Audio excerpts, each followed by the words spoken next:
Ang maganda lang mga boss, pagka meron tayong camera na pangsilip, makikita natin yung loob. Ayan o. Na kung malinis o hindi. No?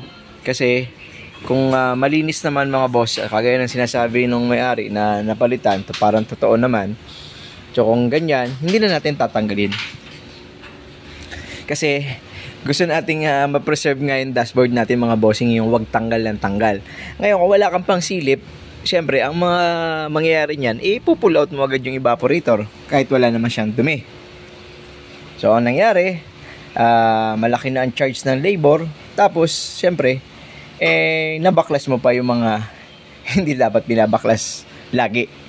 Kagaya ng mga clip na yan, mga socket, buti nga walang accessories to eh.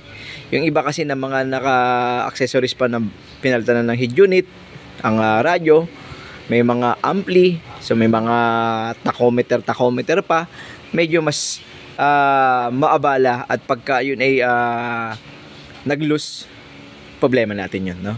Pero kaya maganda pang tanggalin yung mga stock na yun. Pero syempre mas maganda kung hindi tatanggalin. At based dun sa ating pang endoscopy ay wala naman siyang dumi at bago pa, o kaya hindi natin siya tatanggalin. Okay, hindi ka mukha nung iba na tinanggal o nagkadurog-durog yung ibang di problema. Yung iba naman sinabi tinanggal, hindi naman tinanggal. So tayo naman dito magiging patas naman tayo. Kung talagang kailangan tanggalin, tatanggalin natin. Pagka hindi, hindi.